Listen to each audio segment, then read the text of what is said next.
Kita akan bersama membuka kitab kita dari kitab Ulangan.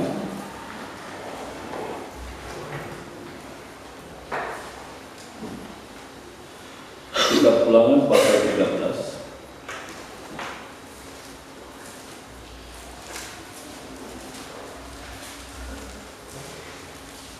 Ayat 1 sampai pada ayat yang keempat. Saja bersama-sama membaca ayat 1 sampai pada yang keempat. 1, 2, 3. Apabila di tengah-tengah muncul seorang atau seorang pemimpin dan ia memberitahukan kepadamu suatu tanda atau mukjizat, dan apabila tanda atau mukjizat yang dikatakan kepadamu itu terjadi dan ia muncul, mari kita mengikuti Allah lain yang tidak kau kenal, dan mari kita berbakti kepadanya. Maka janganlah kamu mendengarkan kata atau pemimpin itu, sebab Tuhan Allah mencoba kamu untuk mengetahui apakah kamu sungguh-sungguh mengasihi Tuhan Allahmu dengan segenap hatimu dan dengan segenap jiwamu. Tuhan Allahmu harus kamu harus takut dan dunia, kamu harus berpegang pada perintahnya. Suaranya harus kamu dengar, kepadanya harus kamu berbakti dan berbaur. Di nama Tuhan, salam. Ya, kita akan bersama-sama mendengarkan firman Tuhan. Yang pada pagi ini kita melihat tema Musa dengan mukjizat Tuhan.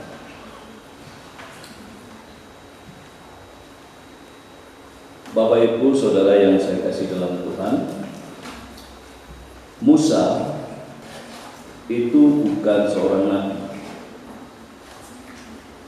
Jadi Musa itu bukan seorang nabi, tetapi Musa adalah seorang pemimpin. Seorang pemimpin yang dipakai Tuhan luar biasa dengan karunia seorang nabi. Nabi yang pertama adalah seorang yang dilahirkan yang tidak pernah diharapkan oleh orang tuanya menjadi nabi, dan orang tuanya bernasar untuk menjadi seorang imam, tetapi dia bukan dari suku Lewi. Maka dari itulah nasarnya dia sebagai imam dengan kuat. Ibunya selalu mengirimkan baju imam setiap tahun. Setelah besar, Tuhan berkenan dia menjadi seorang hakim, dan Tuhan memanggil dia ada seorang nabi, yaitu Samuel. Itulah nabi pertama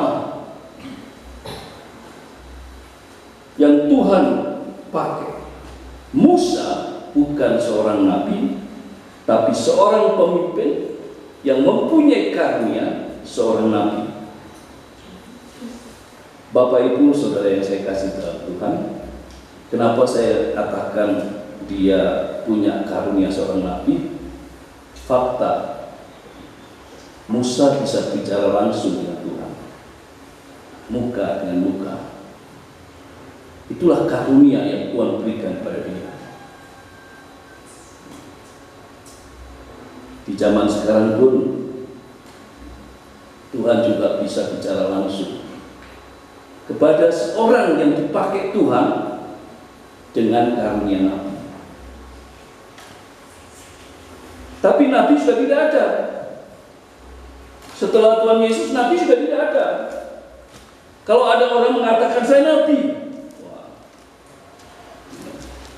sesat berarti, ya. Tidak ada, tapi karunia nabi itu ada. Seorang yang punya karunia nabi, dia bisa bicara langsung dengan Tuhan,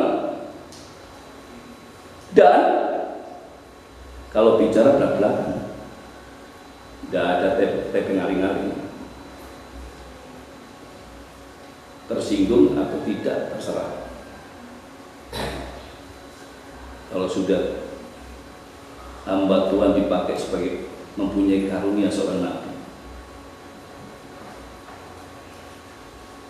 Bapak Ibu Saudara yang kasih dalam Tuhan, Musa dengan mukjizat Tuhan.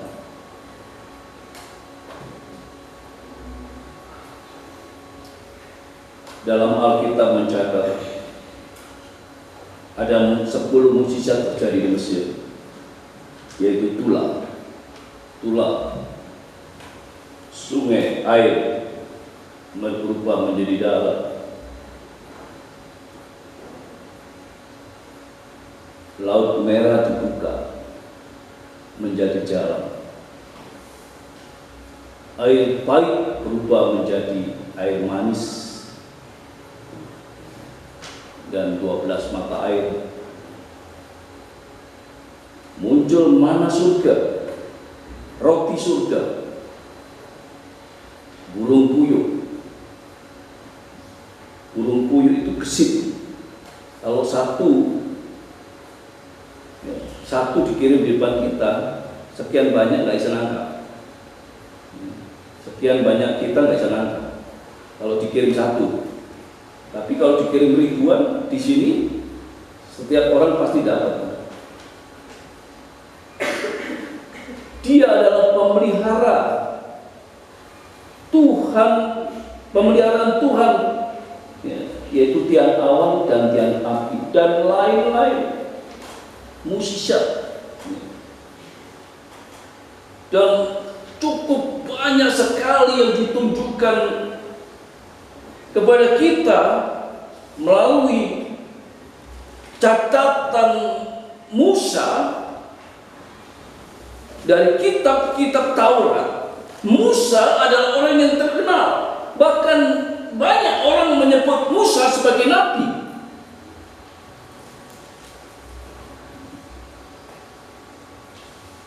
Di luaran juga menyebut nabi. Bahkan tokoh-tokoh perjanjian baru, dia juga menyebut dia sebagai nabi. Karena mukjizat-mukjizat yang terjadi. Tuhan menyertai Musa dengan mukjizatnya.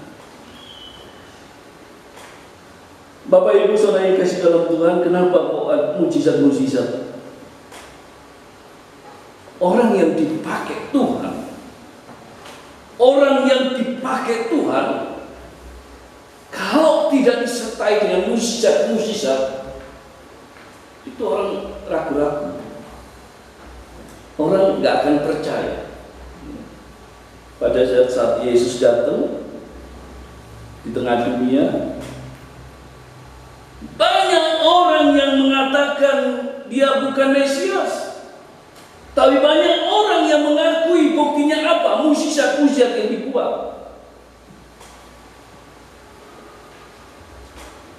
Jadi mukjizat itu sangat penting bagi orang yang dipakai oleh Tuhan.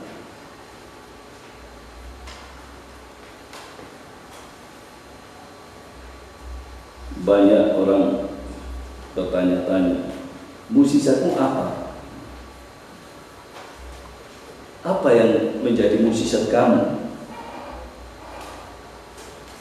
Kembali pada ayat yang ke-1 dan 2. Apabila di tengah-tengahmu muncul seorang nabi atau seorang pemimpi, dan ia memberitahukan kepadamu satu tanda atau mukjizat, dan apabila tanda atau mukjizat yang dikatakannya kepadamu itu terjadi, dan ia membujuk, mari kita mengikuti Allah lain yang tidak kau kenal, dan mari kita berbakti kepadanya.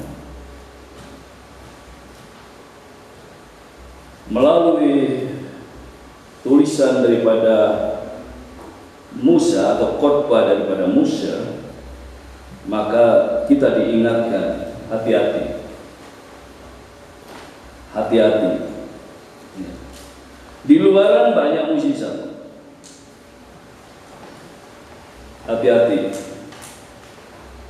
Israel diingatkan oleh Musa supaya waspada, supaya hati-hati, jangan sampai kita salah. Zaman-zaman itu pun banyak nabi palsu berdampingan dengan nabi-nabi Tuhan. Banyak sekali, sehingga Tuhan ingatkan kepada Israel supaya kita tidak begitu mudah percaya. Ya, kalau dalam perjanjian baru, uji dia. Apakah itu benar dari Tuhan? Apakah itu benar dari Tuhan? Siapakah yang dapat membuat mukjizat tetapi bukan nabi?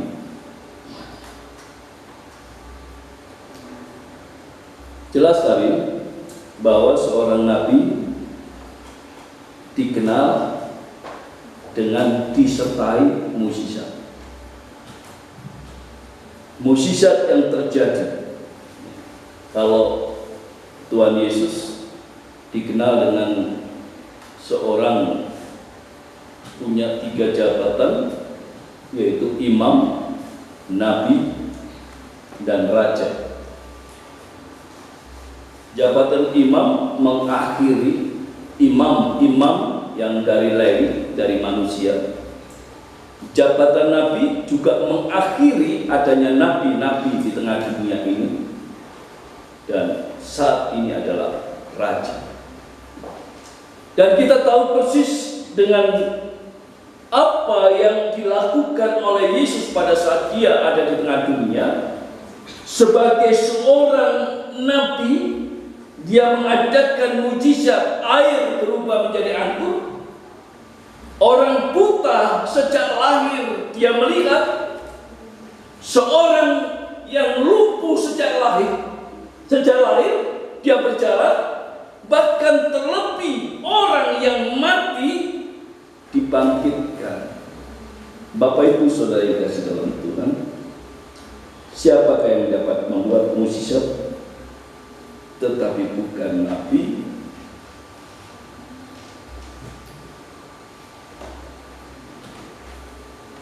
Dukun, paranormal, peramal, dan orang yang tunduk kepada jin. Saya nggak sebutkan siapa orang yang tunduk kepada jin, karena ada jin baik.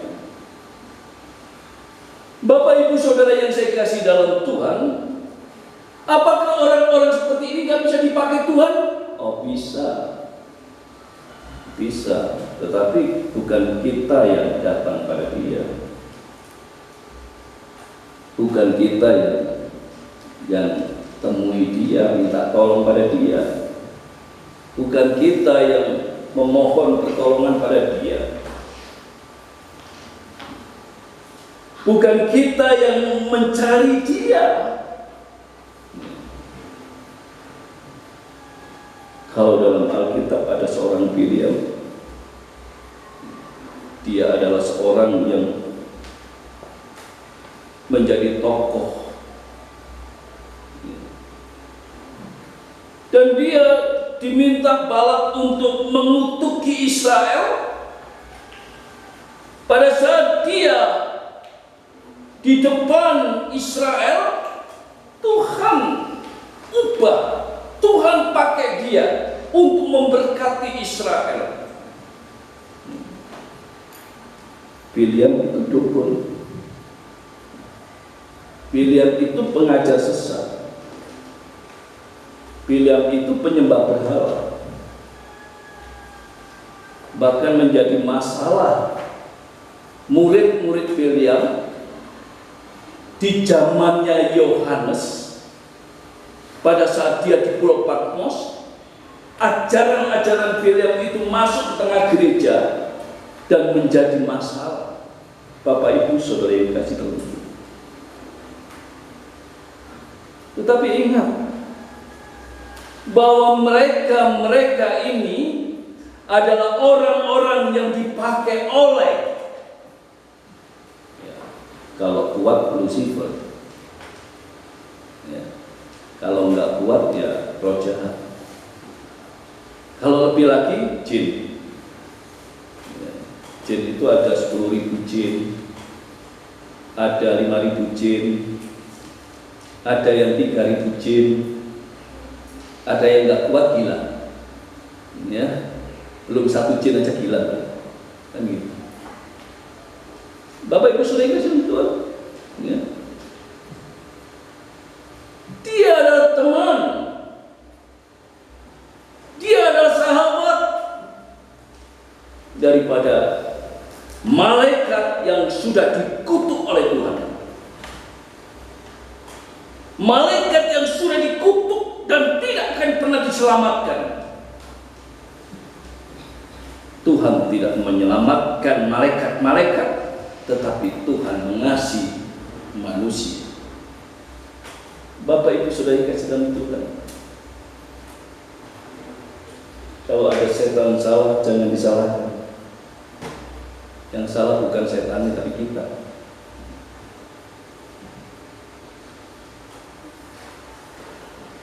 Nabi-nabi palsu yang ada dalam gereja, ini hati-hati juga, ya.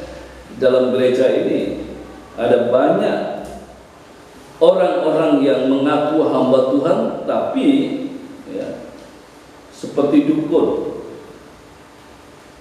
seperti paranormal, seperti peramal. Bahkan dia sahabat-sahabat daripada setan. Tujuannya apa? Menyesatkan orang-orang yang di dalam gereja. Tujuannya apa? Menyimpangkan orang-orang percaya. Banyak orang percaya yang tertipu. Kenapa? Wah, di sana bisa menyembuhkan. Di sana ada mujizatnya. Ya. Sarannya ambil daun jambu yang muda, sakit perut, godok, minum airnya, ya jelas. Ya, ampet-ampetkan daun jambu. Jadi banyak sekali media yang dia pakai untuk menolong. Hati-hati. Beli kamu minyak, tak doakan minyaknya, nanti oleskan. Nah ini bahaya juga, ya. Media-media yang dia gunakan. Apakah boleh kalau sakit perut beli minyak kayu putih? Boleh, boleh, ya. Kalau keseliu beli minyak kopok ya boleh. Tetapi hati-hati dengan saran-saran orang-orang yang menyebut hamba Tuhan tetapi dia palsu. Bapak Ibu Saudara yang kasih dalam Tuhan, tujuan Tuhan di akhir zaman supaya orang percaya tidak terjebak dengan sebutan mujizat. Di luar sana itu banyak sekali yang mengatakan ini mujizat, mujizat, ya. Ini mujizat, banyak sekali, banyak sekali. Tetapi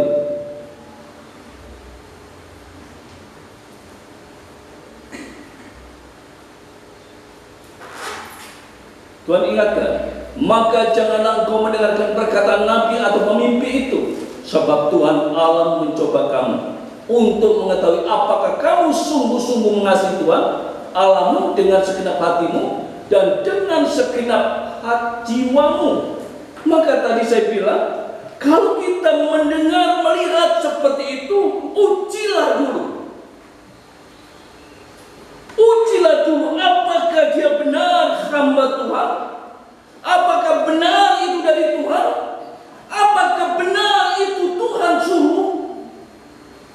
tidak asal. Oh, dia ada mukjizat. Ya. Ada mukjizat. Di sana ada mukjizat, datang, ayo kita pergi, berduyun-duyun kita datang. Ini bahaya. Di dalam kitab Injil diingatkan ini adalah akhir zaman. Hari-hari ini adalah akhir zaman. Hari-hari ini adalah kita menantikan kedatangan Tuhan yang kedua. Bapak Ibu Saudara, di akhir zaman ini banyak sekali tanda-tanda yang akan Tuhan munculkan. Dan tanda-tanda itu menakutkan. Saya tidak tahu Bapak Ibu yang ada di Kota Malang ini ketakutan enggak dengan info BMKG bahwa akan terjadi tsunami, akan terjadi gempa 8, Trenggalek sampai Blitar, dengan tsunami ketinggian 29 meter. Gak tahu, takut nggak kira-kira? 7,2 aja gredek. Ayunannya enak sekali. Apalagi 8,2. Saya nggak tahu di mana nanti. Di pantai mana? Yang diprediksi adalah Trenggalek yang tertinggi adalah 29 meter. Saya perhatikan kota dengan pantai itu sekitar 80 kilo. Saya pernah ke dekat pantai Trenggalek pada saat saya riset, berjalan 80 kilo masuk ke dalam. 29 itu sampai nggak ke kotanya, karena sudah jalan menurun. Bapak Ibu Saudara yang kasih dalam Tuhan, Jawa Timur diberi info yang mungkin menakutkan. Orang yang di Trenggalek dan orang yang di Blitar itu sudah sama mencari tempat, mencari info untuk pengungsian. Kita bayangkan itu.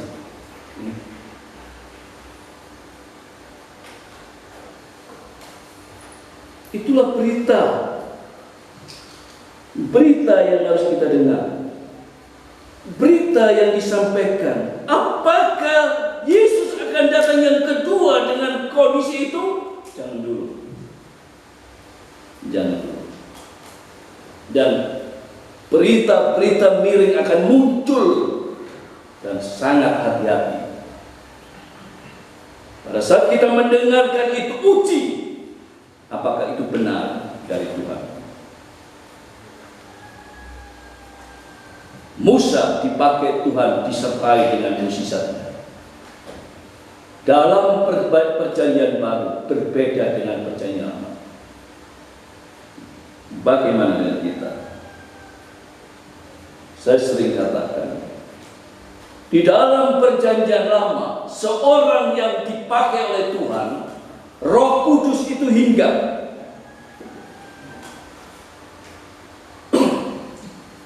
Roh Kudus itu hinggap. Dan Allah bisa meninggalkan orang yang dipakai kalau menyimpang. Fakta, Saul ditinggalkan. Daud ketakutan pada saat dia jahat. Pada saat dia bersinah, Daud ketakutan. Dia takut ditinggal Tuhan.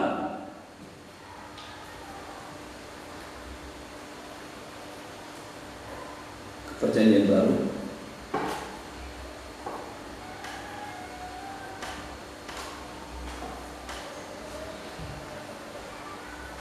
Rasul Paulus berbicara. Kita dipilih sebelum dunia dijadikan. Sebelum dunia ini jadi, kita dipilih. Hati-hati, ya. Nggak semua orang, nggak gampang untuk menjadi orang percaya, menjadi orang Kristen. Itu nggak gampang, nggak sederhana. Tidak sederhana. Kita menjadi anak Tuhan itu nggak sederhana. Saya 3 kali berkata, aku tidak mau jadi Kristen.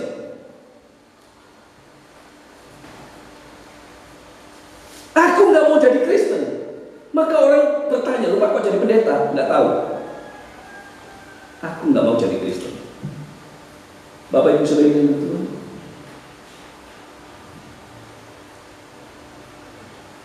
Kita dipilih. Berbahagia kita dipilih.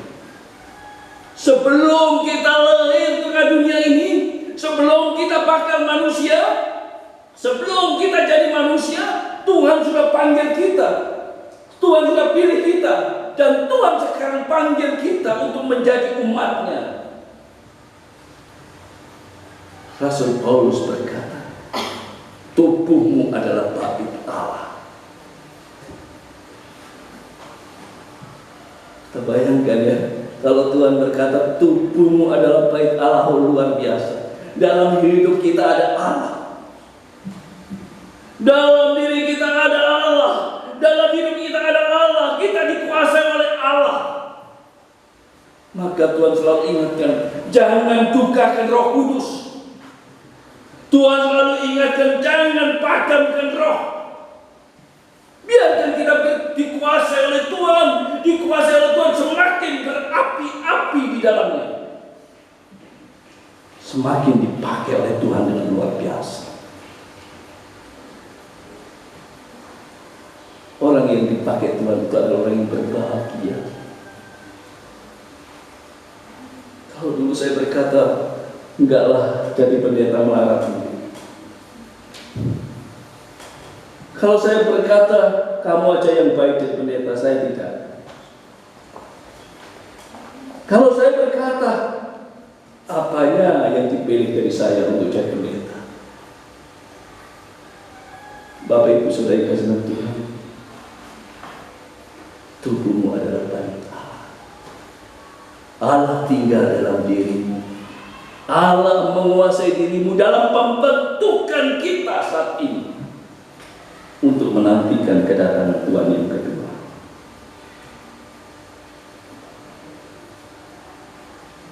Mukjizat Tuhan terjadi dalam kita. Jika kita datang, luar biasa penyertaan Tuhan dengan mukjizatnya seperti Musa. Kita bayangkan ya, kira-kira bisa nggak menghitung mukjizat yang terjadi pada kita? Kira-kira bisa nggak mendata mukjizat yang terjadi pada kita? Ingat bahwa mukjizat-mukjizat itu menunjukkan Tuhan itu mengasihi kita. Tuhan itu mengasihi kita. Mukjizat-mukjizat itu menunjukkan supaya kita bukan makin sombong di hadapannya. Bukan makin kita ini mengangkat kepala kita, bukan. Tapi makin kita tunduk di hadapan Tuhan. Kesombongan itu bukan solusi. Setiap apa yang terjadi dalam kehidupan kita, itu Tuhan yang mau. Setiap apa yang terjadi pada kita, itu Tuhan yang memberikan kepada kita. Maka tidak pernah bisa kita berkata, itu aku, itu jasa-jasaku. Tuhan melalui Musa menegur bangsa Israel, jangan